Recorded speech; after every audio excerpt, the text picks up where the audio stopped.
بسم الله الرحمن الرحيم. الحمد لله رب العالمين، والعاقبة للمتقين، والصلاة والسلام على سيد المرسلين وعلى آله وأصحابه أجمعين.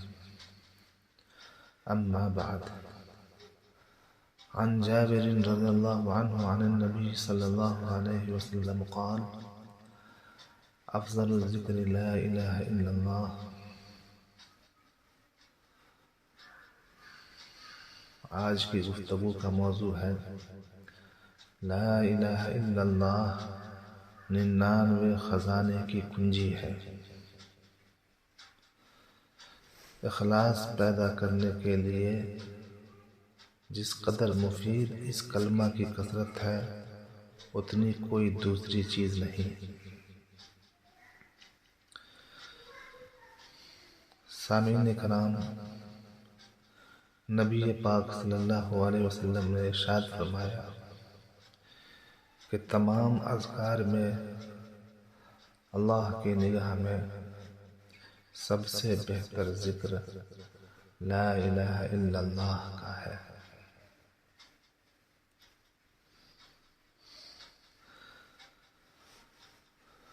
کلمہ طیبہ سب سے افضل ذکر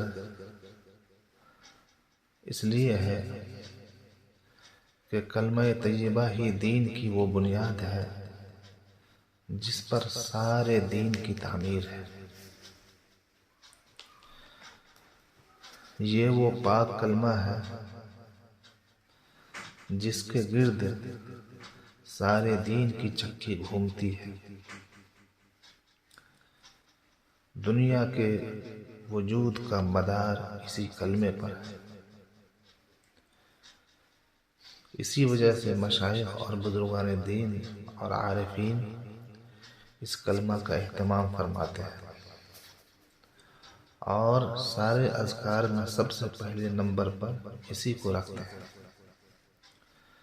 اور اپنے مریدین و مسترشدین اور متعلقین سے کثرت سے اس کا اہتمام کراتے ہیں،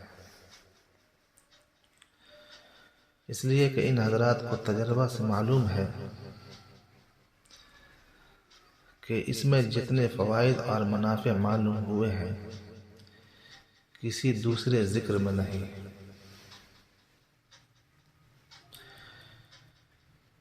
اس پر میں آپ کو صرف ایک واقعہ بتاتا ہوں۔ واقعات تو مشائخ کے بہت ہیں لیکن صرف ایک واقعہ آپ سن لیجیے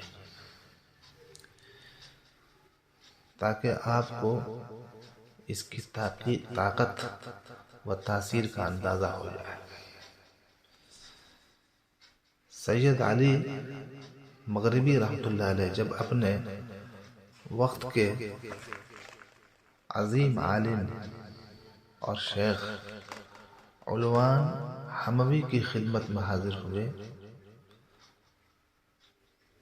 اور سید صاحب پر انہوں نے خصوصی توجہ ڈالی تو ان کو سارے مشاغل، درس و تدریس اور فتویٰ وغیرہ سے روک دیا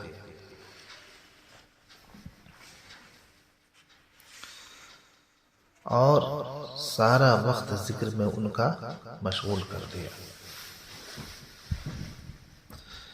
آپ جانتے ہیں عوام کا تو کام ہی اعتراض اور گالیاں دینا ہے، باتوں میں بات نکالنی ہے۔ لوگوں نے بڑا شور مچایا کہ شیخ کے منافع سے دنیا کو محروم کر دیا اور شیخ کو ضائع کر دیا وغیرہ وغیرہ۔ کچھ دنوں بعد سید صاحب کو معلوم ہوا کہ شیخ کسی وقت کلام اللہ کی تلاوت کرتے ہیں۔ سید صاحب نے اس کو بھی منع کر دیا تو پھر تو پوچھنا ہی کیا، اور ہنگامہ ہوا عوام میں۔ سید صاحب پر زندگی اور بددینی کا الزام لگنے لگا۔ چند ہی روز بعد الحمدللہ شیخ پر ذکر کا اثر ہو گیا اور دل اللہ کی محبت سے رنگ گیا. تو سید صاحب نے فرمایا کہ اب تلاوت شروع کر دو. کلام پاک جو کھولا تو ہر لفظ پر وہ علوم و معارف کھلے کہ پوچھنا ہی کیا. سید صاحب نے فرمایا میں نے خدا نخواستہ تلاوت کو منع نہیں کیا تھا، بلکہ اس چیز کو پیدا کرنا چاہتا تھا جو تمہیں ابھی حاصل ہوئی. سامعین کرام، چونکہ یہ پاک کلمہ دین کی اصل ہے، ایمان کی جڑ ہے، اس لیے جتنی بھی اس کی کثرت کی جائے گی اتنی ہی ایمان کی جڑ مضبوط ہوگی. ایمان کا مدار اسی کلمے پر ہے، بلکہ جیسا کہ میں نے عرض کیا دنیا کے وجود کا مدار اسی کلمے پر ہے. چنانچہ صحیح حدیث میں وارد ہے کہ قیامت اس وقت تک نہیں ہو سکتی جب تک لا الہ الا اللہ کہنے والا کوئی زمین پر ہو. اور بعض حدیث کے اندر آیا ہے کہ جب تک کوئی بھی اللہ اللہ کہنے والا زمین پر ہو قیامت نہیں ہوگی. حضرت ابو سعید خدری رضی اللہ تعالی عنہ سے روایت ہے، فرماتے ہیں کہ نبی پاک صلی اللہ علیہ وسلم نے فرمایا کہ ایک مرتبہ حضرت موسیٰ علیہ السلام نے اللہ جل جلالہ کی پاک بارگاہ میں عرض کیا کہ مجھے کوئی ورد تعلیم فرما دیجئے جس سے آپ کو یاد کیا کروں اور آپ کو پکارا کروں. اللہ تبارک و تعالیٰ کی طرف سے ارشاد ہوا لا الہ الا اللہ کہا کرو. انہوں نے عرض کیا اے پروردگار یہ تو ساری ہی دنیا کہتی ہے. اللہ تعالیٰ نے فرمایا لا الہ الا اللہ کہا کرو. عرض کیا میرے رب میں تو کوئی ایسی مخصوص چیز مانگتا ہوں جو مجھ کو عطا ہو. تب اللہ تبارک و تعالیٰ نے فرمایا کہ اگر ساتوں آسمان اور ساتوں زمینیں ایک پلڑے میں رکھ دی جائیں اور دوسری طرف لا الہ الا اللہ کو رکھ دیا جائے تو لا الہ الا اللہ والا پلڑا جھک جائے گا. عزیزان گرامی قدر، اللہ کے ہاں وزن اخلاص کا ہے. جس قدر اخلاص سے کوئی کام کیا جائے گا اتنا ہی وزنی ہوگا، اور جس قدر اخلاص کی کمی اور بے دلی سے کیا جائے گا اتنا ہی وہ ہلکا ہوگا. تو اخلاص پیدا کرنے کے لیے بھی جس قدر مفید اس کلمہ کی کثرت ہے اتنی کوئی دوسری چیز نہیں. اسی وجہ سے اس کلمہ کا نام ہی جلاء القلوب، دلوں کی صفائی ہے. اسی وجہ سے صوفیاء کرام اور مشائخ وقت اس کا ورد کثرت سے بتاتے ہیں، اور سینکڑوں نہیں بلکہ ہزاروں کی مقدار میں روزانہ کا معمول تجویز کرتے ہیں. جو جیسا ہوتا ہے اسی کے حساب سے اس کے لیے ورد کو مقرر فرماتے ہیں.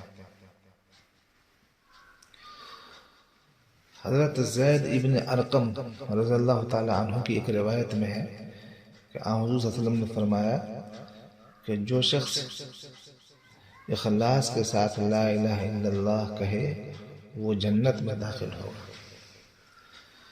کسی نے پوچھا کہ کلمہ کے اخلاص کی علامت کیا ہے؟ آپ نے فرمایا کہ حرام کاموں سے اس کو روک دے۔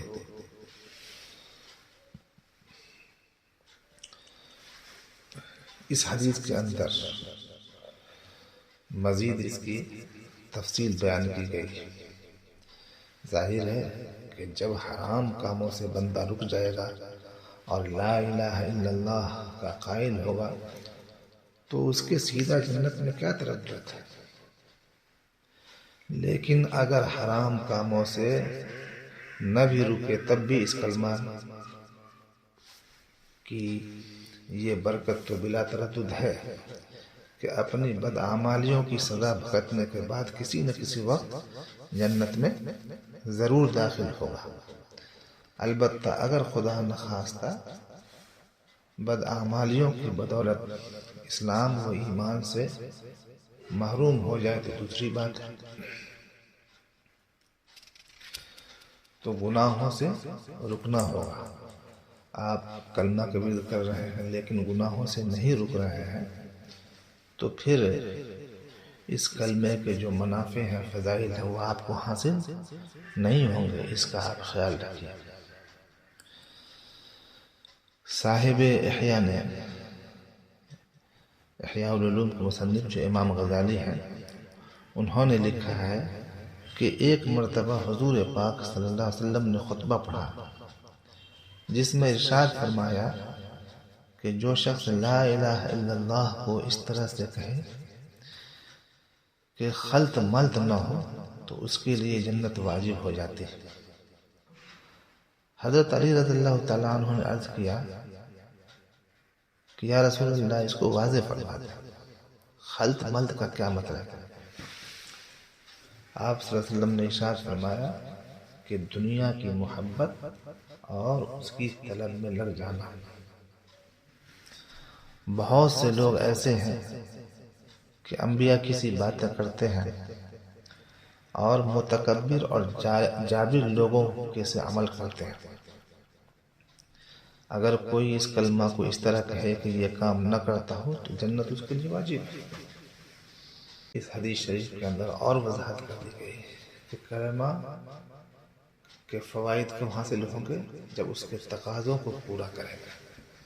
جب تک تقاضوں کو آپ پورا نہیں کریں گے تو اس کے جو بے شمار فوائد اور منافع دینیہ اور دنیاویہ ہیں ان سے آپ محروم رہیں گے۔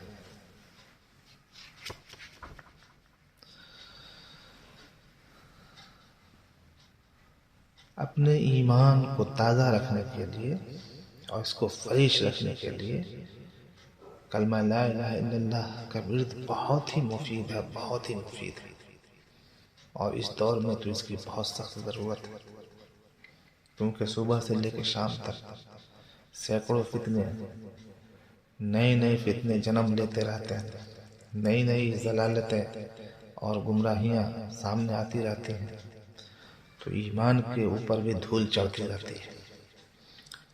تو ان دھولوں کو ہٹانے کے لیے اور ایمان کی تصویر کو مضبوط رکھنے کے لیے، خوبصورت رکھنے کے لیے، صاف و شفاف رکھنے کے لیے اس کلمہ کا ورد کثرت سے اگر کیا جائے کسی اہل اللہ کی اجازت سے تو بہت فائدہ ہوگا، اس سے دل صاف ہوتا رہے گا۔ کیونکہ اللہ تبارک و تعالی اسی دل میں ہوتے ہیں جو دل پاک ہو۔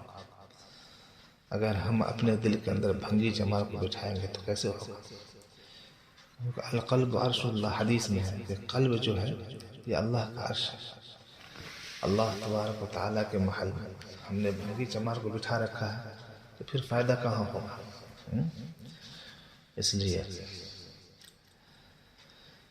اس کلمہ سے آپ اپنے آپ کو وابستہ کریں اور اس سے صحیح معنی میں فائدہ اٹھائیں۔ کسی اہل اللہ سے، کسی صالح عالم سے، کسی نیک بزرگ سے اجازت لے کر کے اس کو پڑھیں گے تو بہت نفع ہوگا، آپ کا ایمان تازہ ہوتا رہے گا۔ حضرت ابو ہریرہ رضی اللہ تعالیٰ عنہ کی ایک روایت میں ہے، فرماتے ہیں کہ رسول اللہ صلی اللہ علیہ وسلم نے ارشاد فرمایا کہ جددو ایمانکم، اپنے ایمان کی تجدید کرتے رہا کرو، یعنی تازہ کرتے رہا کرو۔ قیل یا رسول اللہ وکیف نجدد ایماننا، قال اکثر من قول لا الہ الا اللہ۔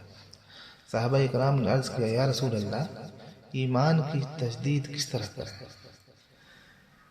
آپ صلی اللہ علیہ وسلم نے ارشاد فرمایا کہ لا الہ الا اللہ کو کثرت سے پڑھتے رہا کرو۔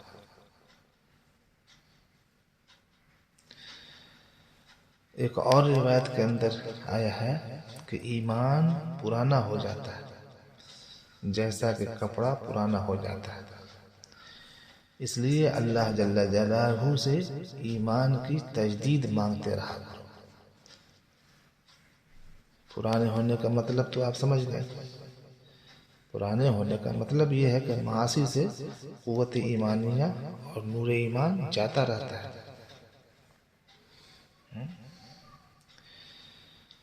ایک حدیث میں آیا ہے نا کہ جب بندہ کوئی گناہ کرتا ہے تو ایک سیاہ دھبا اس کے دل میں ہو جاتا ہے، اگر وہ سچی توبہ کر لیتا ہے تو وہ نشان دھل جاتا ہے، ورنہ جمع رہتا ہے،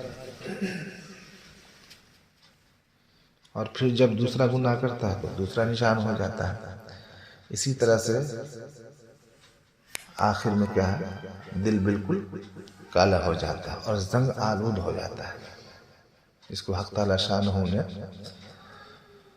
سورہ تطفیف میں فرمایا کلا بل ران علی قلوبہم ما کانوا یکسبون۔ اس کے بعد اس کے دل کی حالت ایسی ہو جاتی ہے کہ حق بات اس میں اثر اور سرایت ہی نہیں کرتی۔ جی اس لیے اللہ تعالیٰ سے دعا مانگیں، اللہ تبارک و تعالیٰ اس کلمے کی ہم سبوں کو قدر کرنے کی توفیق عطا فرمائے، اور اللہ تبارک و تعالیٰ اس کے اہتمام کی توفیق عطا فرمائے اور اس سے پورا فائدہ اٹھانے کی توفیق عطا فرمائے۔ احادیث کے اندر لا الہ الا اللہ کے فوائد تو بہت سارے آئے ہیں، ایک تو اور بتا کر کے اپنی بات پوری کر دیتا ہوں۔ حضرت عبداللہ ابن عمر رضی اللہ تعالی عنہما سے روایت ہے کہ نبی پاک صلی اللہ علیہ وسلم نے ارشاد فرمایا تمام ذکروں میں افضل لا الہ الا اللہ ہے اور تمام دعاؤں میں افضل استغفار ہے۔ پھر اس کی تائید میں سورہ محمد کی آیت فَعْلَمْ أَنَّهُ لَا إِلَهَ إِلَّا اللَّهُ آپ صلی اللہ علیہ وسلم نے تلاوت فرمائی۔ صوفیہ نے لا الہ الا اللہ کے افضل ہونے کی حکمت اور وجہ یہ لکھی ہے کہ اس کلمہ کے ورد سے دل کو پاکی اور صفائی حاصل ہوتی ہے۔ دل کے پاک ہونے میں اس کلمہ کے ذکر کو خاص مناسبت ہے۔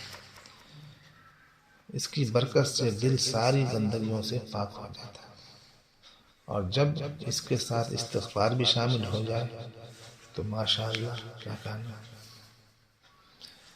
ایک روایت جو حضرت ابو بکر صدیق رضی اللہ تعالیٰ عنہ سے ہے، فرماتے ہیں کہ آپ صلی اللہ علیہ وسلم نے فرمایا علیکم بلا الہ الا اللہ والاستغفار فاکثروا منہما فإن ابلیس قال اہلکت الناس بالذنوب واہلکونی بلا الہ الا اللہ والاستغفار۔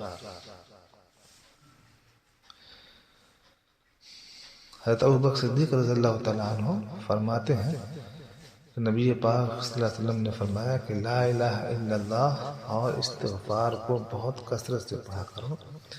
شیطان کہتا ہے کہ میں نے لوگوں کو گناہوں سے ہلاک کیا اور انہوں نے مجھے لا الہ الا اللہ اور استغفار سے ہلاک کر دیا۔ تو اس حدیث کے اندر واضح ہو گیا کہ شیطان، جن جتنے بھی ہوتے ہیں یہ کلمہ لا الہ الا اللہ سے ہلاک ہو جاتے ہیں۔ یہ خود اقرار کر رہا ہے، یہ خود ہی اقرار کر رہے ہیں۔ ایک روایت میں یہ بھی آیا ہے جو مشکاہ شریف کے اندر ہے، حضور صلی اللہ علیہ وسلم فرماتے ہیں کہ ہر چیز کے لیے ایک صفائی ہوتی ہے، دلوں کی صفائی اللہ کا ذکر ہے۔ اسی طرح استغفار کے بارے میں کثرت سے احادیث میں یہ وارد ہوا ہے کہ وہ دلوں کے میل اور زنگ کو دور کرنے والا ہے۔ ایک بزرگ فرماتے ہیں کہ جب بندہ اخلاص سے لا الہ الا اللہ کہتا ہے تو ایک دم دل صاف ہو جاتا ہے، جیسا آئینہ پر بھیگا ہوا کپڑا پھیرا جاوے تو پھر وہ کیسے صاف ہو جاتا ہے۔ اور جب الا اللہ کہتا ہے بندہ تو صاف دل پر اس کا نور ظاہر ہوتا ہے۔ ایسی صورت میں ظاہر ہے کہ شیطان کی ساری کوششیں بیکار ہو جائیں گی اور شیطان سے نجات پانا ہی اصل ہے۔ جتنا شیطان سے آپ کو بودھ ہوگا اللہ تعالیٰ اس سے حفاظت فرمائیں گے، اتنا ہی اللہ کا قرب حاصل ہوگا۔